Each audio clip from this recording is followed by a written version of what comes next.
ये तो सबसे आसान है उसको लिखना तो, क्योंकि बंधा हुआ है, आपने पढ़ा क्वालिटी, क्या दिक्कत है लिखने में जब आपने पढ़ी है क्वालिटी। समस्या तो तब आएगी जब इस टाइप का ऐसे हो। इसे लिख के दिखाओ।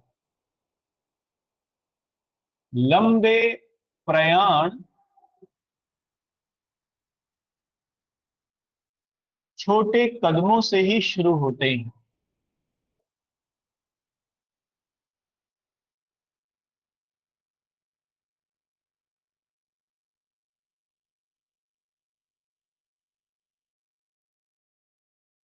अंग्रेजी में लिखो। लॉन्ग मार्चेस,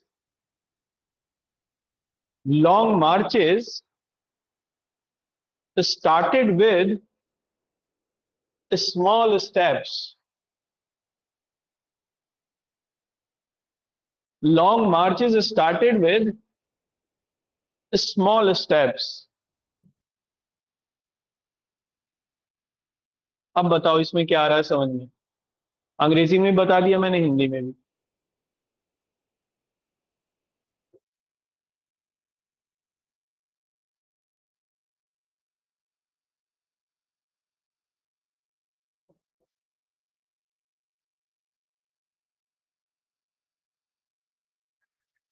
तो क्या ये सही अप्रोच है? बिल्कुल गलत अप्रोच है सिरे से ही। मैं तो करा रहा हूं, मुझे कोई दिक्कत नहीं है। एग्जाम आपको देना है, सिलेक्शन और रिजेक्शन आप ही का होना है, मेरा नहीं। बट चूंकि मेरा फर्ज है आपको बताना, क्योंकि आपने मुझे बताने की जिम्मेदारी दी है, इसलिए कह रहा हूं कि ये गलत रास्ता है। सही रास्ता ये है कि कंटेंट जब तक आप इकट्ठा नहीं करोगे, और कंटेंट एकदम से इकट्ठा नहीं होता, धीरे धीरे धीरे धीरे आप पढ़ोगे, कंटेंट इकट्ठा होगा। कल भी मैंने बताया था कि हमेशा कंस्ट्रक्शन स्लोली आता है, डिस्ट्रक्शन इमीडिएटली आ जाता है। तो अगर किसी को ये लगता है कि नहीं मैं तो तुरंत से जज बन जाऊं, तो that is the way of destruction. सीधे सीधे ये डिस्ट्रक्शन का पॉइंट है, और कुछ नहीं है।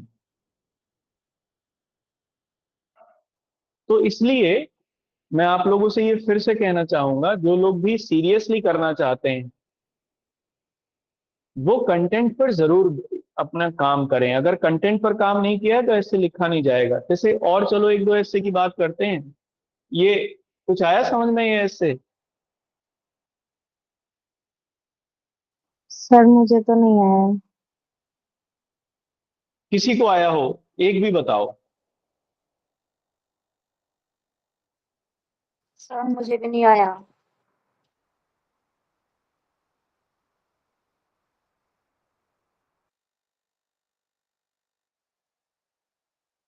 हाँ सृष्टि, बताओ कितने वर्ड्स लिखे जा सकते हैं इसके ऊपर आपके अकॉर्डिंग?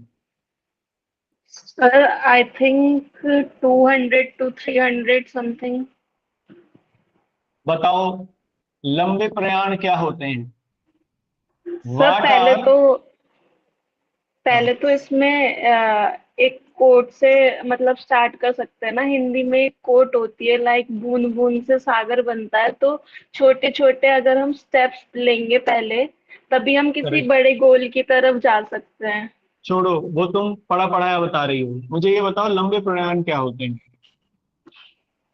सर मतलब किसी गोल की तरफ अगर हम जाएंगे तो एक बड़ा स्टेप लेना उसकी तरफ। लंबा प्रयाण माने बिग डिसीजन, है ना? या मूविंग टुवर्ड्स योर गोल। ठीक है ना? कोई बिग डिसीजन,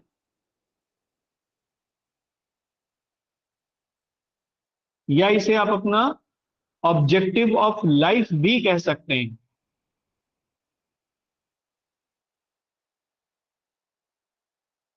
चलो एक ये बात आई। अब बाकी का तो है ही। छोटे कदमों से यहां से क्या मतलब है?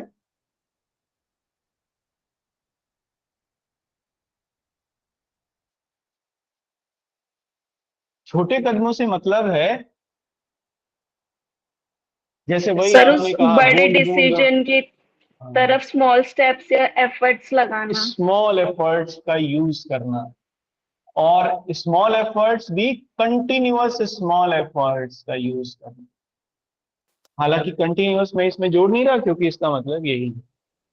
ठीक है। अब आप इसमें वो आपने कोट बताया वो लिखा जा सकता है इजीली, है ना, उस कोट को लिख सकते हैं इसमें, लंबे प्रयाण का। आवश्यकता सबसे पहले इसमें यही है कि वो कोट लिखा, और लंबे प्रयाण क्या होता है, लंबा प्रयाण क्या है, इसको आप परिभाषित करिए। कोई कहानी इसके साथ दे सकते हैं, है ना। जैसे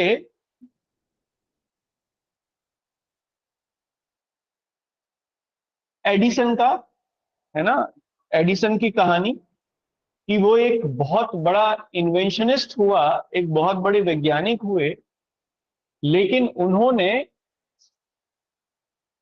अपनी खोजों की शुरुआत असफलता से की, छोटी छोटी असफलताओं से की,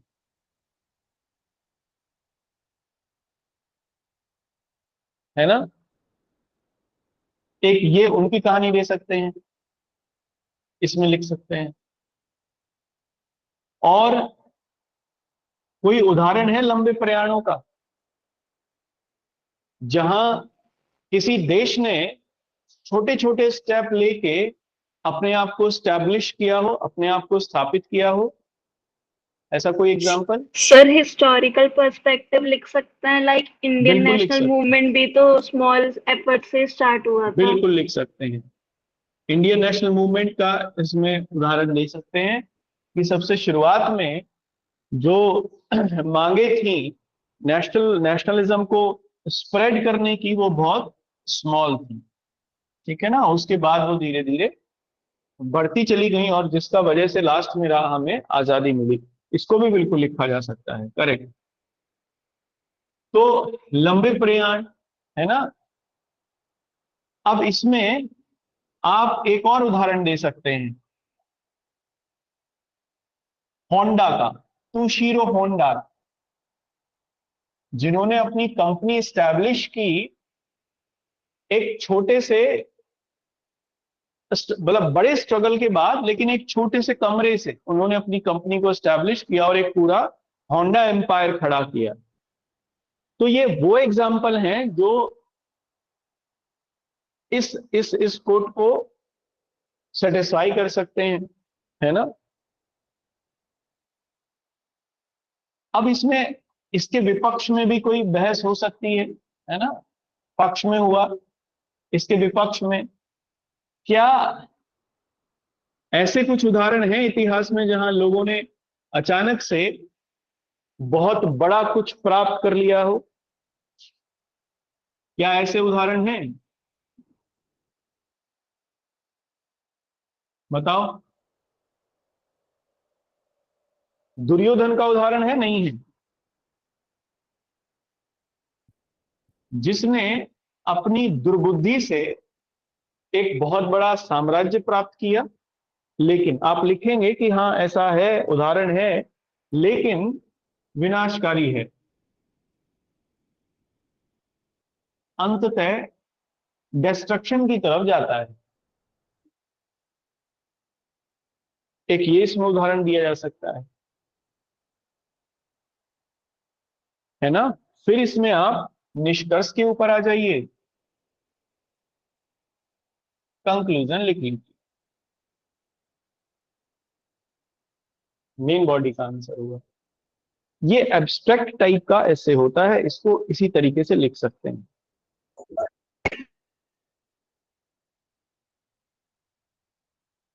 अब देखो आसान टाइप टाइप के देखते हैं जो इजीली आप कर सकते हो, उन ऐसे को हम लोग देख लेते हैं जो पूछे गए हैं। जैसे कल हम लोगों ने एक चर्चा की, देखो जो मैंने आपको ऐसे बताया जिस तरीके से लिखा वैसे ही जाएगा।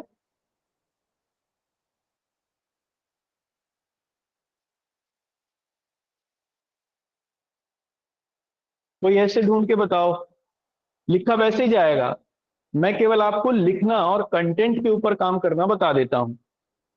फिर मैं बोल रहा हूं आपसे, विदाउट कंटेंट नहीं लिखा जाएगा, इसलिए गलत फहमी में मत रहना। लिखोगे तो क्वालिटेटिव नहीं आएगा, मार्क्स सामान्य ही मिलेंगे, कोई बहुत बढ़िया मिलेंगे नहीं। लिखने का क्या तरीका है ये सब मैं बता दूंगा, लेकिन आपको कंटेंट पे काम करना ही पड़ेगा, इट इज मस्ट। इसलिए सबसे बाद में होता है। तो जिनका सामान्यतः जिनकी जीएस के बारे में जानकारी ठीक ठाक है, जनरल स्टडीज के सब्जेक्ट जिनके ठीक पढ़े हैं जिन्होंने, उन्हें आसानी होगी लिखने में, फैक्ट है, क्योंकि उनके पास कंटेंट बहुत है, अलग अलग डिसिप्लिन ली है। जैसे कोई बोलो, ऐसे बोलो जो आया हुआ एग्जाम में।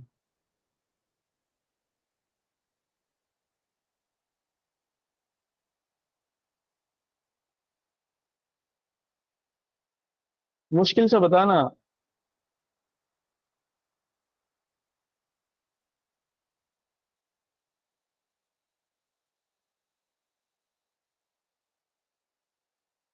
अरे ये अमूर्त टाइप के हैं, ये समझ में नहीं आएंगे बच्चों को ना, एब्स्ट्रैक्ट हैं।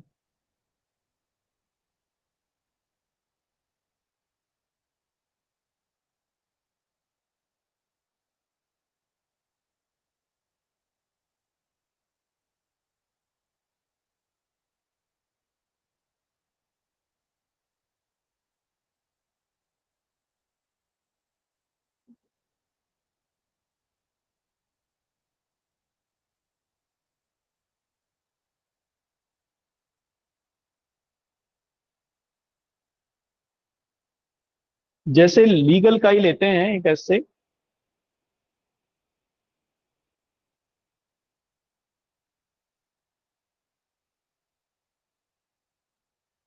अभी पूछा गया है ये,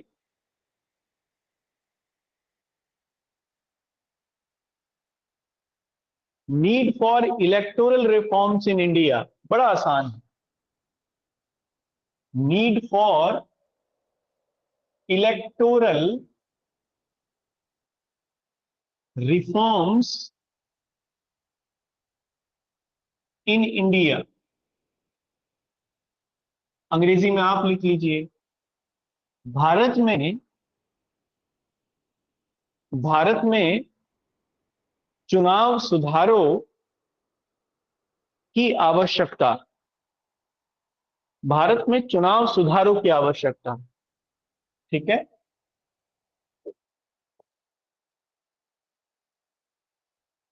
कैसे शुरू करेंगे बताओ? किसी कोट से, किसी कहानी से? सबसे पहले क्या लिखेंगे? सबसे पहले ये देखो कि क्या इसमें कोई ऐसा शब्द है जिसकी व्याख्या की जानी चाहिए। कोई ऐसा शब्द दिख रहा है जिसकी एक्सप्लेनेशन की जा सकती हो?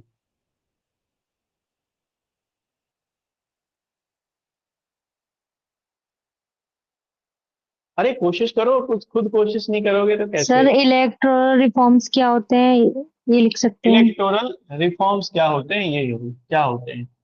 इलेक्टोरल रिफॉर्म्स क्या होते हैं ये लिख सकते हैं। तो बताइए क्या होते हैं इलेक्टोरल रिफॉर्म्स? सबसे पहले ये देखो कि अब हम इलेक्टोरल रिफॉर्म्स की व्याख्या कर रहे हैं। इलेक्टोरल रिफॉर्म्स क्या है, क्यों है? ठीक है, बस दो पर ही लिख लो, क्योंकि हमें बाकी नीड पर बात करनी है। तो इलेक्टोरल रिफॉर्म्स क्या है? श्रृंखला, आप बताइए, व्हाट आर इलेक्टोरल रिफॉर्म्स?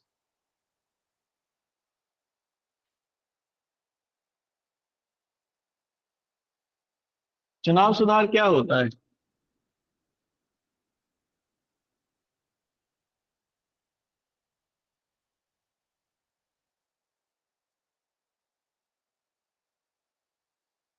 देखो, चुनाव सुधार एक ऐसी चुनावी प्रक्रिया में ऐसे बदलावों को प्रकट करता है या इंगित करता है जिससे चुनावों में एक समान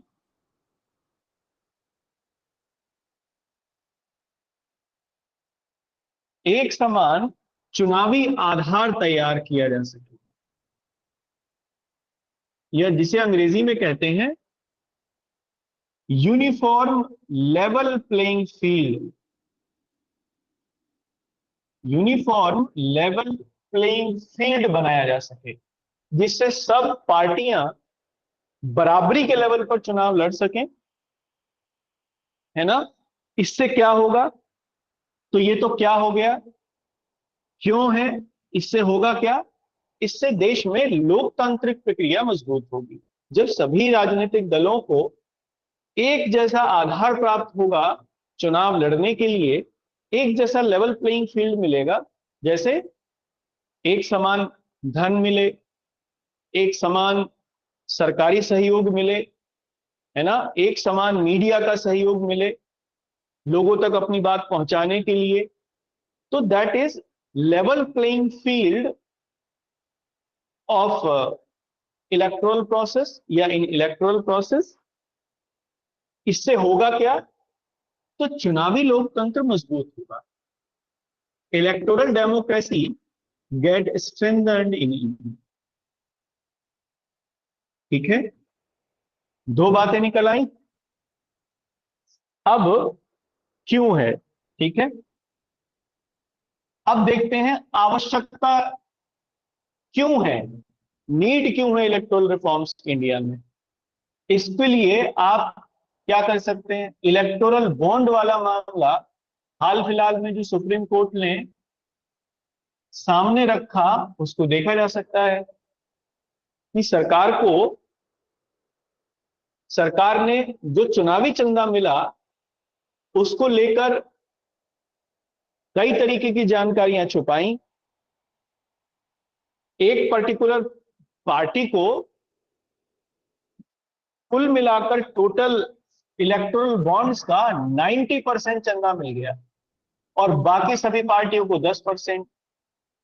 तो ये जो यूनिफॉर्म लेवल प्लेइंग फील्ड है जो कि चुनावी लोकतंत्र को मजबूत करता है, ये फेल हो गया, क्योंकि केवल एक ही पार्टी को ज्यादा लाभ हुआ।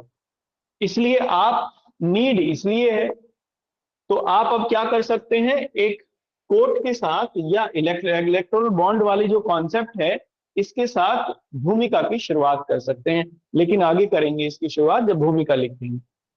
ठीक है, तो ये दो बातें क्लियर हो गई, आवश्यकता क्यों है और इलेक्टोरल रिफॉर्म्स क्या होते हैं, ये क्लियर हो गया, क्लियर है। इलेक्टोरल रिफॉर्म्स कौन कौन से हैं जो अब तक हुए हैं, ये बताओ, कौन कौन से हैं जो अब तक हुए हैं।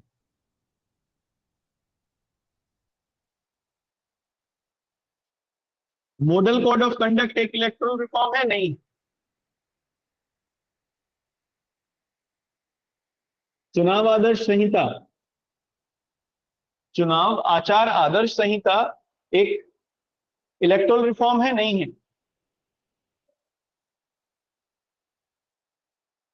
अरे बता दो, आवाज नहीं आ रही। सर आ रही है आवाज। तो फिर इतना शांत होके कैसे, इतना इतना ज्यादा शांति, ये तो बड़ी खतरनाक वाली शांति है इतनी तो। अरे model code of conduct electoral reform नहीं है।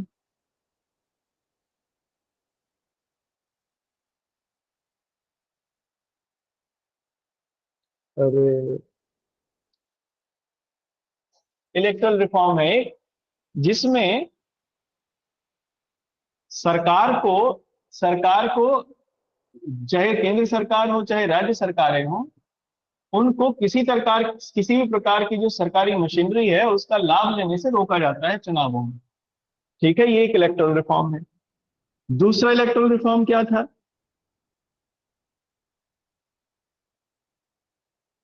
हाल ही में चुनावों में खर्च की जाने वाली राशि तय हो गई है या नहीं। बताओ, तय होगी या नहीं? उससे ज्यादा खर्च कर सकता है कोई कैंडिडेट? अरे नहीं कर सकता नहीं है। सर, नहीं कर और सकते। उसका ब्यौरा देना पड़ेगा सरकार को, चुनाव आयोग को ब्यौरा देना पड़ेगा उसने कितना खर्च किया। और अगर ब्यौरा देने में असफल होता है तो कैंडिडेट की सदस्यता रद्द की जा सकती है। जैसे सनी देओल की सदस्यता रद्द किए जाने पर बात आ गई थी, लेकिन चूंकि वो बीजेपी से सांसद थे तो बच गए, है ना? तो चुनाव में खर्च की सीमा तय हो गई। अच्छा। सर हाँ जी। सर इसमें जैसे इलेक्ट्रॉनिक बॉन्ड थे, वो तो हमने लिख लिया ऊपर। परिसीमन। परिसीमन चुनाव सुधारों का हिस्सा है। परिसीमन तो, हाँ परिसीमन लिख सकते हैं, लेकिन परिसीमन चुनाव सुधार से संबंधित नहीं है। वो तो इलेक्टोरल रिफॉर्म से संबंधित नहीं है, बल्कि वो इलेक्शन के प्रोसेस को स्ट्रीमलाइन करने के लिए गठित किया जाता है। इलेक्टोरल प्रोसेस को स्ट्रीमलाइन करने के लिए, जैसे अ, एक समान प्रतिनिधित्व, यूनिफॉर्म रिप्रेजेंटेशन बना रहे कॉन्स्टिट्युएंसीज में, इसलिए उसको लेकर आते हैं। अच्छा, और बताओ चुनाव सुधार क्या है?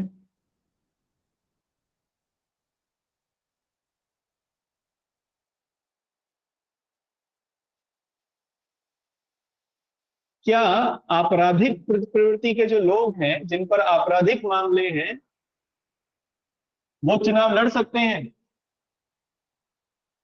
जघन्य आपराधिक मामले वाले व्यक्ति,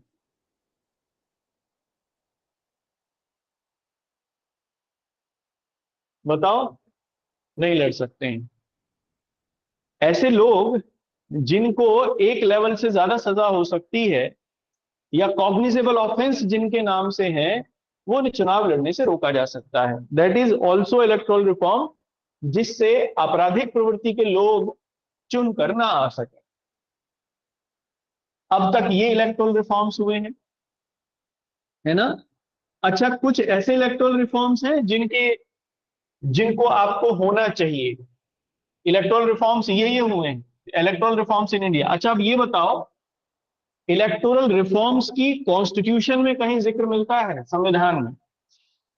ये तो ये हुए जो मैंने लिखे, और भी आ सकते हैं सोचने पर, लेकिन मुझे अब संविधान में कुछ है इलेक्टोरल रिफॉर्म्स के बारे में, चुनाव सुधारों के बारे में? संविधान में कोई बात है इसी कॉन्स्टिट्यूशन में कहीं पर?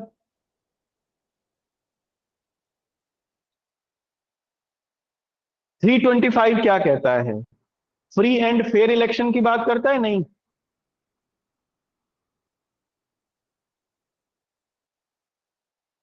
अरे भाई बता दो, मैं भाग जाऊंगा नहीं तो। जी सर। कैसे कैसे कैसे कर रहे हो आप लोग? अरे बात तो करते हैं वो फ्री एंड फेयर इलेक्शन की, इसीलिए तो चुनाव आयोग को काम दिया गया है उसका, फ्री एंड फेयर इलेक्शन कराने का, आर्टिकल 325 में। तो लिखो कि हाँ, 325 की व्याख्या करनी है अब आपको यहाँ पर, संविधान में ये केवल। अच्छा, ये बताओ,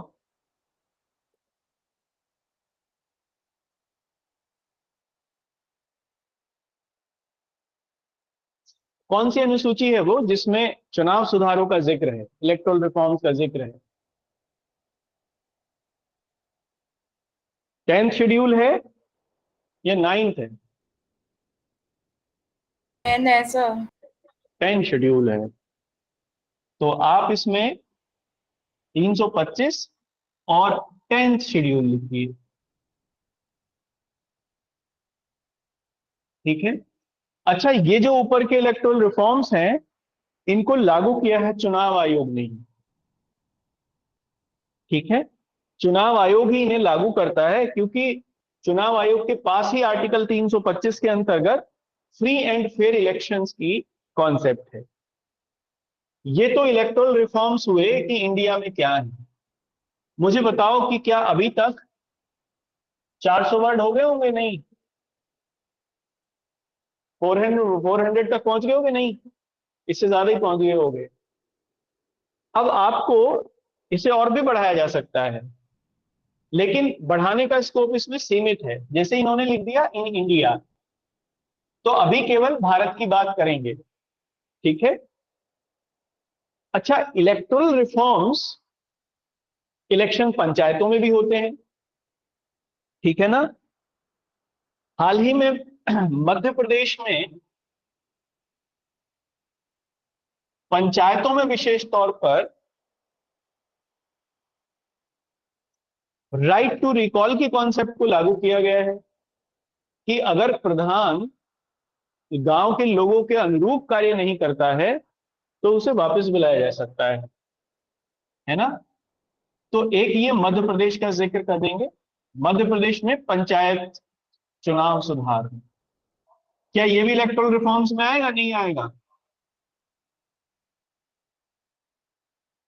बताओ। सर आएगा। अच्छा, हरियाणा में एजुकेशन लिमिट निर्धारित कर दी है कैंडिडेट की, कि कोई कैंडिडेट एक निश्चित सीमा तक शिक्षित होना चाहिए, और वो है शायद 8वीं है, एग्जैक्ट तो मुझे याद नहीं है, लेकिन शायद 8वीं है जो लिखी है उन्होंने। लेकिन हाँ, ये जरूर है कि शैक्षिक क्राइटेरिया उन्होंने निर्धारित कर दिया है। क्या ये चुनाव सुधार है या नहीं है?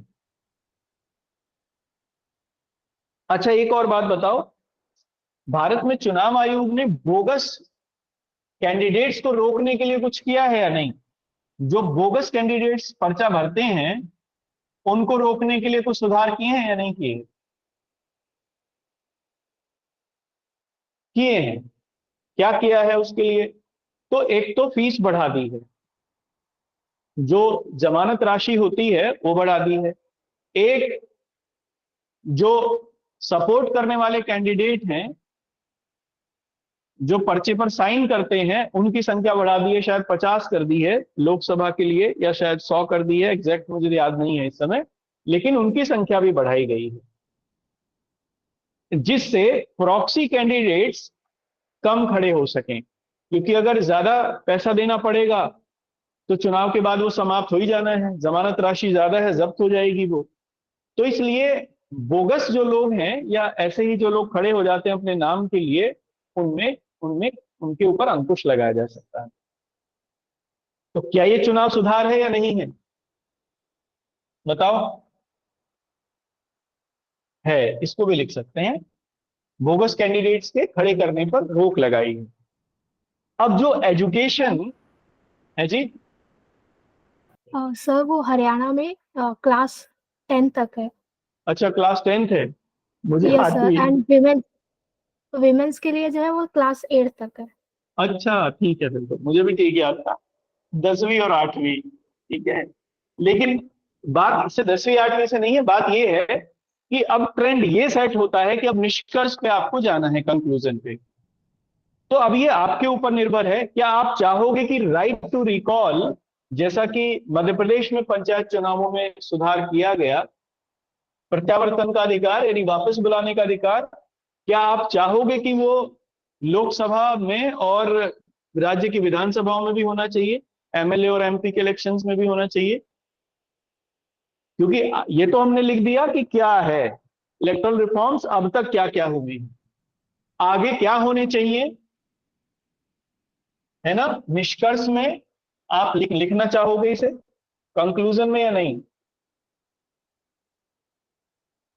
क्या होना चाहिए, लिखना चाहोगे या नहीं? लिख सकते हैं, मतलब निष्कर्ष में भी क्या एक पैराग्राफ करके लिख सकते हैं। तो क्या होना चाहिए, एक तो इलेक्शन फंडिंग जो है वो ट्रांसपेरेंट होनी चाहिए, इलेक्शंस के लिए इलेक्शन फंडिंग ट्रांसपेरेंट हो। क्योंकि इलेक्टोरल बॉन्ड वाला मामला ये काफी ज्यादा चर्चा में रहा, तो इसे आप सबसे ऊपर लिखेंगे। दूसरा, अभी भी धन और बल का उपयोग चुनावों में होता है, इसके ऊपर नियंत्रण हो, इसके लिए कानून बनाया जाना चाहिए, धन बल पर नियंत्रण, ठीक है। अच्छा, सरकारी एजेंसियों का दुरुपयोग होता है या नहीं चुनावों में, विपक्षी दलों को या विपक्ष वाले व्यक्तियों को टैप करने के लिए? तो इस पर भी लिख सकते हैं कि सरकारी एजेंसियों का दुरुपयोग सीमित किया जाए, दुरुपयोग बंद किया जाए, है ना, चुनावों के दौरान।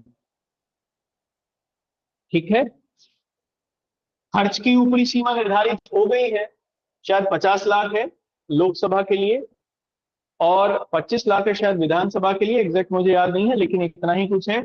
लेकिन उसकी जांच जो है वो, उसमें ट्रांसपेरेंसी होनी चाहिए, जांच में ट्रांसपेरेंसी हो।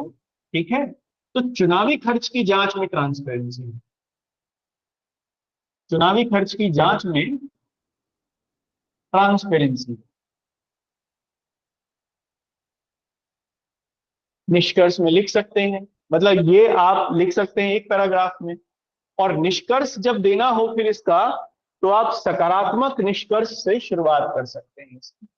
जैसे निष्कर्ष हेडिंग नहीं लिखेंगे, लेकिन हेडिंग नहीं लिखी जाती है कभी भी ऐसे में, है ना, केवल पैराग्राफ। लेकिन ये आखिरी पैराग्राफ होगा तो आप इसे पॉजिटिव नोट से खत्म करेंगे। जैसे क्या लिखेंगे, चुनाव किसी भी देश में लोकतांत्रिक प्रक्रिया का आधार है एवं लोकतांत्रिक प्रक्रिया में को मजबूत करने एवं उसे अधिक पारदर्शी बनाने का कार्य करते हैं। ठीक है,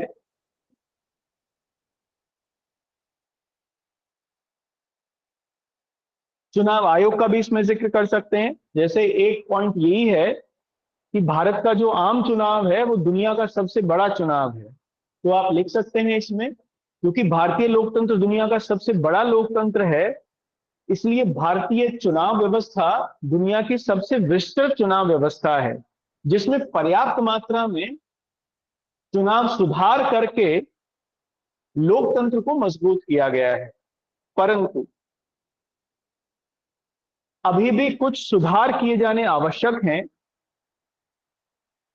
जिससे लोकतांत्रिक व्यवस्था अधिक मजबूत एवं अधिक सशक्त बन सके। क्योंकि अधिक पारदर्शी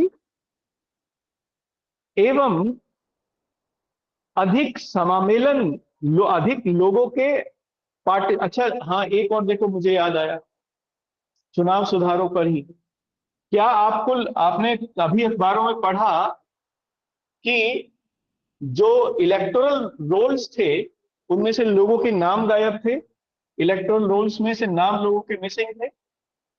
तो एक चुनाव सुधार ये होना चाहिए, ये निष्कर्ष में यहां आ जाएगा, क्या होना चाहिए कि जो इलेक्टोरल रोल्स हैं जिन्हें सरकार तैयार करती है या चुनाव आयोग तैयार कराता है, उसकी जांच पड़ताल की जानी चाहिए। क्योंकि ये कई बार आया है कि फला आदमी की वोट नहीं है, उसकी वोट कट गई, उसकी वोट बन गई, यहां वोट भी है वहां वोट भी है।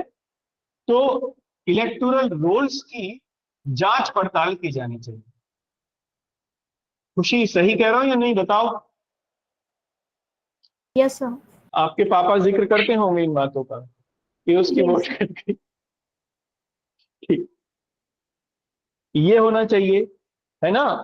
तो निष्कर्ष में इसे शामिल कर लेंगे, क्योंकि जो चुनाव प्रक्रिया है, जब तक उसमें सब लोगों की सहभागिता नहीं होगी तब तक वो मजबूत नहीं होगी और तब तक वो अधिक पारदर्शी नहीं होगी। और चुनाव प्रक्रिया अगर मजबूत नहीं है तो लोकतंत्र मजबूत नहीं होगा। तो फाइनली कंक्लूड कर सकते हैं यहां पर कि ये सुधार हुए हैं, बहुत अच्छा है, लेकिन और सुधारों के किए जाने की आवश्यकता है। जो आपने यहां लिखे हैं इन्हीं में से एक दो को वहां लिख सकते हैं। क्लियर हुआ?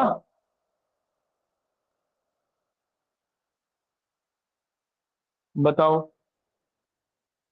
देखो मैंने तो ऐसे ही रैंडमली उठाया है ही, मेरे पास किसी ने भेजा था इलेक्टोरल रिफॉर्म्स के ऊपर लिखने के लिए ऐसे, तो मैंने आपको ये इसी को उठा के और इसके बारे में बात कर ली।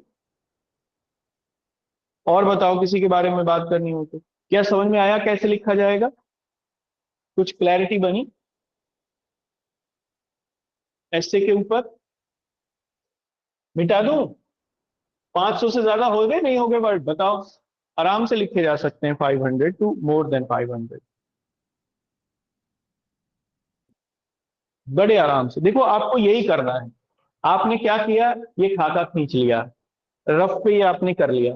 अब इसे आप क्रोनोलॉजिकल ऑर्डर में लगा लीजिए, है ना।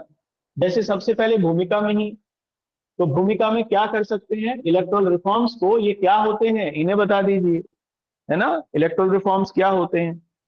और इसके साथ साथ भूमिका में ही आप कोई कहानी लिख सकते हैं, कोई, फिर कहानी लिखेंगे तो बहुत बड़ी भूमिका हो जाएगी। केवल आप इलेक्ट्रोल रिफॉर्म्स को परिभाषित कर दीजिए भूमिका में, इतने में ही मेरे हिसाब से 50 वर्ड पूरे हो जाएंगे। जैसे क्या है और क्यों है, ठीक है। फिर आप अगले मेन बॉडी में आ जाइए कि इलेक्ट्रोल रिफॉर्म्स कौन कौन से हैं। जब कौन कौन से हैं तो उसमें पूरा पैराग्राफ आप लिखते चले जाइए, है ना, जो अभी तक हम लोगों ने सीक्वेंस में इकट्ठे कर लो इनको। फिर एक चौथे पैराग्राफ में क्या क्या होना चाहिए, ये हम लोगों ने लिख लिया। क्या क्या है हो गया, क्या क्या होना चाहिए ये हो गया। अब सीधा उठा के कंक्लूजन पे आ जाइए, 5 पैराग्राफ हो जाएंगे कम से कम, 4-5 पैराग्राफ बड़े बड़े, आपका पूरा हो जाएगा, ठीक है ना। देखो अब मुझे बताओ, सोच के बताओ, क्या मैं गलत कह रहा हूं? बिना कंटेंट के लिखा जाएगा क्या ये कोई भी ऐसे? सर क्या नहीं एक लिखा भी जाएगा। क्या एक भी इससे सहमत है मेरी इस बात से? असहमत है, सॉरी। बिना कंटेंट के नहीं लिखा जाएगा। और कंटेंट कहां से आएगा?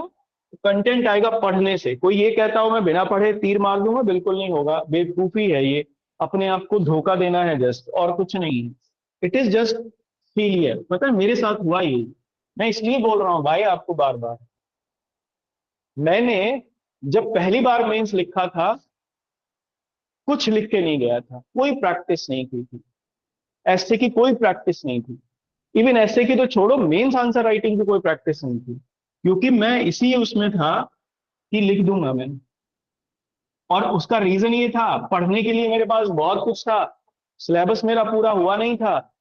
तो पहले दिमाग में यही बात रही कि पहले पढ़ लो, जो बचता है उसे पढ़ लो, लिख तो लेंगे ही। दिमाग में यही चीज हुई कि लिख तो लेंगे ही। और हुआ क्या, जब पेपर आया तो आधा घंटे तक तो सवाल आए, सवाल आ रहा, सवाल देखा, अरे इसमें ये लिखा जाएगा, इसमें ये लिखा जाएगा, मतलब लिखना शुरू किया तो 10-15 मिनट तक तो मैं पहले सवाल पर ही अटका रहा। 15 मिनट लगे पहले सवाल को शुरू करने में ही, उसके आंसर को शुरू करने में ही 10-15 मिनट लग गए। जबकि 10-15 मिनट में तो दो होते हैं पूरे, दो क्वेश्चन 8 मिनट में लिखना होता है एक क्वेश्चन। और मुझसे शुरुआत ही हुई पहले की लिखने में, और उस क्वेश्चन का आंसर जब मैंने लिखा तो फिर वो क्वेश्चन ही पूरा हुआ लगभग आधा घंटे में। आधा घंटे में वो लिखा गया, मतलब 45 मिनट चले गए एक ही क्वेश्चन के आंसर, तभी बाहर हो गया मैं तो। क्यों? क्योंकि मैं यही सोच रहा था कि मैं तो लिख लूंगा, पहले पढ़ लूं फिर लिख लूंगा। ऐसे ही ऐसे में हुआ। मैंने क्या किया, मुझे कुछ नहीं पता था ऐसे का, मैंने क्या किया, जाते ही ऐसे लिखना शुरू कर दिया। बताया क्या था, कुछ जो दूसरे लोग थे ना, उन्होंने, सलाह देने वाले बहुत होते हैं, उन्होंने मुझे कहा कि अरे कोई कुछ नहीं पढ़ता है, ऐसे ही पढ़ते हैं, बस कागज पेज भरते चले जाना, जो मन में आए वो लिखते चले जाना। मैंने भी यही करा, उठा के और लिखता चला गया, पता नहीं क्या क्या लिख रहा था, कुछ भी नहीं। और ना कोई कोहेरेंस ना कुछ, कुछ भी नहीं। बाहर था मैं, कुछ था थोड़ी उसमें करने के लिए, बस तसल्ली थी कि हाँ मेंस गया है, बस इससे अलावा और कोई तसल्ली नहीं थी। लेकिन ये आप लोग गड़बड़ मत करना, क्योंकि फिर ऐसा भी होता अगली बार प्रीलिम्स क्लियर ना हो। जरूरी नहीं है आपका एक बार प्रीलिम्स क्लियर हो गया तो अगली बार भी हो जाएगा, बिल्कुल कोई जरूरत नहीं, ये कोई मैंडेटरी नहीं है। कई बार ऐसा होता है लोग इंटरव्यू फेस करके आते हैं और अगली बार प्रीलिम्स भी नहीं होता, ऐसे भी उदाहरण है बहुत।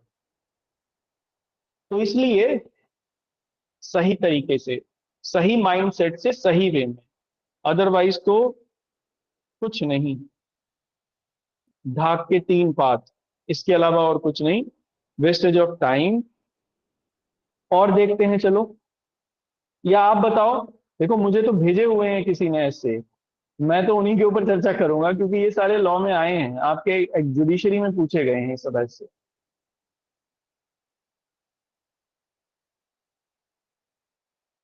बाकी आप मुझे जो बता दोगे मैं तो वो समझा दूंगा कि इसे कैसे लिखना है।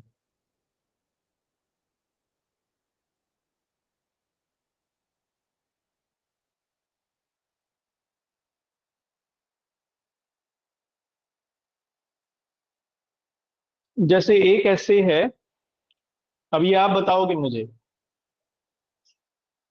PIL, public interest litigation,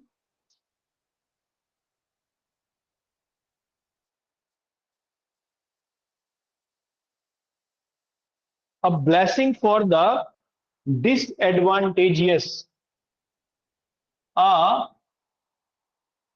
blessing for the disadvantageous।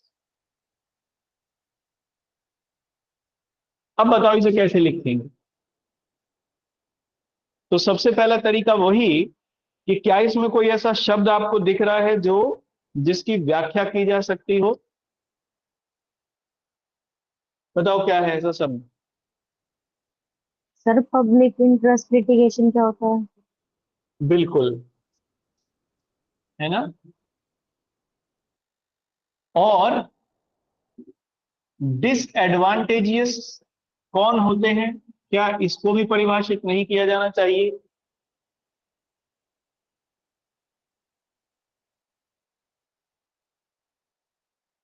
किया जाना चाहिए ना।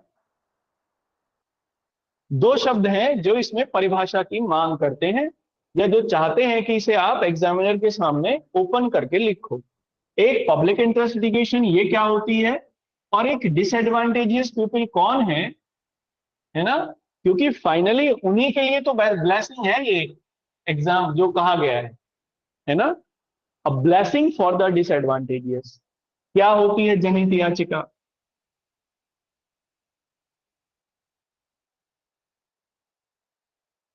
अगर इसका उत्तर नहीं बताया तो मैं भाग जाऊंगा यहां से। PIL क्या होती है।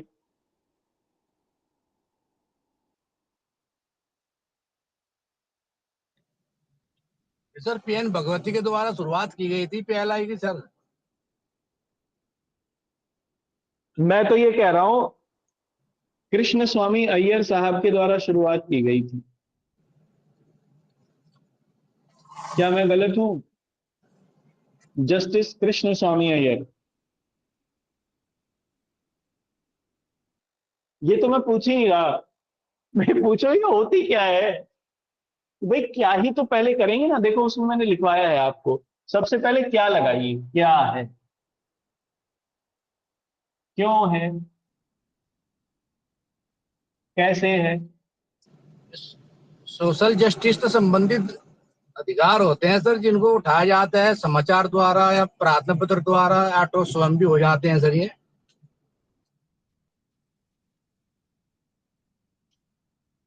हाँ आयुष आप बताओ। सर PIL एक ऐसा लीगल एक्शन है जिसमें किसी करेक्ट। पर्सन का या कम्युनिटी के राइट्स अफेक्ट हुए हैं नहीं, राइट अफेक्ट तो हुए हैं। और उनकी मतलब इसके सुधार या माध्यम न्याय से, की। इसके माध्यम, देखो पब्लिक इंटरेस्ट लिटिगेशन एक ऐसी विधिक कार्रवाई है, बल्कि विधिक की जगह भी इसे लिखिए ऐसी पराविधिक, एक्स्ट्रा जुडिशियल कार्रवाई है, जिसके अंतर्गत प्रत्यक्ष एवं अप्रत्यक्ष स्तर पर, प्रत्यक्ष एवं अप्रत्यक्ष स्तर पर जिसके अधिकारों का हनन हुआ हो, है ना, उसके उसको न्याय दिलाने का कार्य किया जा सकता है।